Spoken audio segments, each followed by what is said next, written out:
Hello, this is Randy. Welcome back to Brain Break with Randy and Keitho. It's just me tonight.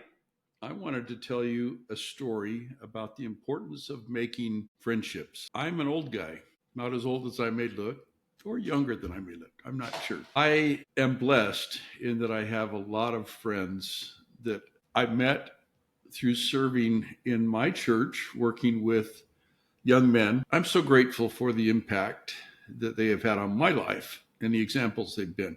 I got a call this week from a friend I've known since college. He came from Eastern Arizona, great student, worked really hard at school, and yet he was amazing to me. I'm glad he chose to become my friend. When we moved back to Arizona, we were in the same state, had wonderful experiences with him. I love his family. He called me and asked me if I would be willing to give a talk in a meeting he was in charge of. I said I would, and I'd be happy to. Then he asked me to bear my testimony of Jesus Christ to him. Dale, sometimes I don't know that you know what you ask of people, but he is a dear friend. I'm glad I know him. As I've said before, I am a member of the Church of Jesus Christ of Latter-day Saints. With that name, you can know that we believe in Jesus Christ. We believe he is the foundation of our gospel. We try to keep him in everything we do. But this is not necessarily about him right now. It's about friendship. I have a dear friend who I met through scouting. He said he would bring a meal for the stake leaders. We were all starving. We got up there early, and he unfortunately got caught at work and was late. He showed up, started to make beef stew over our fire. My kids still love the beef stew that he taught me to make. My wife loves it too. It was fun to learn from him how to make it. It's a simple recipe. Sometime I'd have had just a podcast just on how to make this beef stew, because you can make it with any kind of meat. It's delicious. Anyway, he made it for us that night, and it satisfied all of us and our hungry tummies. I went home the next weekend. I made it for my family, and it's been a favorite ever since. I had a dear friend who has since passed. His family owned a ranch, and so every year they gave him a beef or two. He had a large family. He'd never been involved in scouting, and he wanted to learn how to make foil dinners. I said I would show him how. He says, well, I'll bring the beef, you bring everything else, and you can show us how to make them. This is for a father and daughter outing back when we had those. So we went up with my daughter, and I think it was just my eldest daughter that went. We went with his daughters, and he had several. He brought the beef. Now, I had potatoes and carrots and cabbage.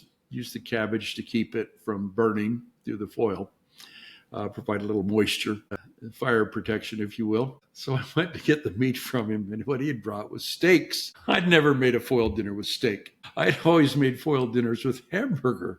I wasn't a steak type person at that time. My wife would never have sent a steak with me to an outing to cook over a fire in a foil dinner. She would have me cook that either for her and I or for the family. Anyway, we figured out how to make foil dinners with steak. Camping has never been the same for me. I now make foil dinners with pork chops. I make them with all kinds of different steaks, rarely hamburger. But it was interesting and amazing. And it wasn't until later that I told him I'd never done that before. He said, well, it was delicious. Just do it again. He was an amazing man. He and his wife were called to me mission presidents. They were just incredible people. I'm so glad I got to know them and their family.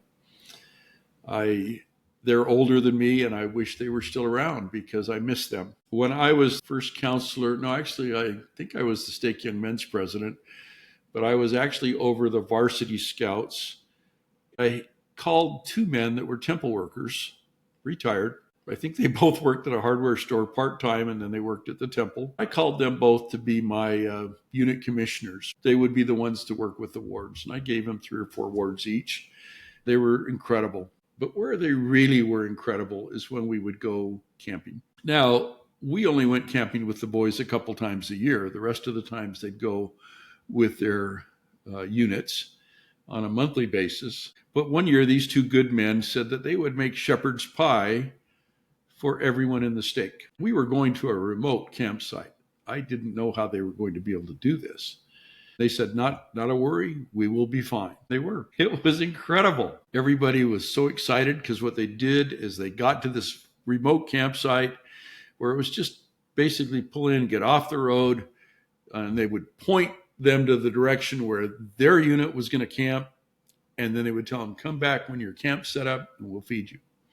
And they came back to our campsite where the stake leaders were staying, would get a meal of shepherd's pie, which if you've had shepherd's pie, it's got everything in it.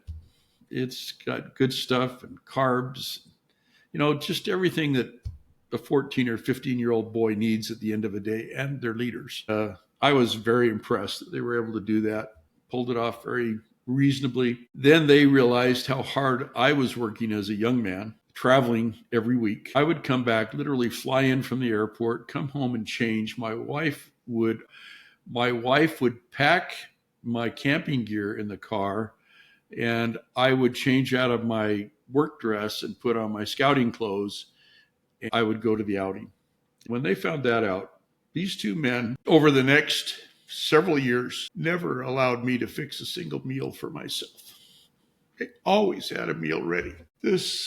When we all got released, and releases come from those kind of callings as part of the calling. You're going to be released. So anyway, when I got released and went into a bishopric or whatever it was that I ended up doing at that point, I stayed friends with these two guys, and I was so grateful. They were amazing.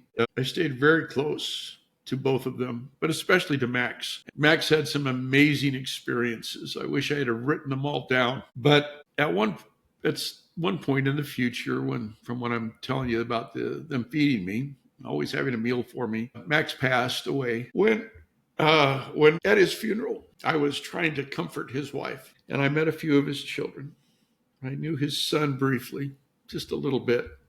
He lived in a different area of the city, but his wife, Max's wife, brought this son over and made sure we knew each other and that we exchanged addresses and phone numbers. And this dear lady gave me, because I'd lost my friend, he became the same kind of friend. We went on camping trips together. We went to the temple together. Unfortunately, he died a few years ago.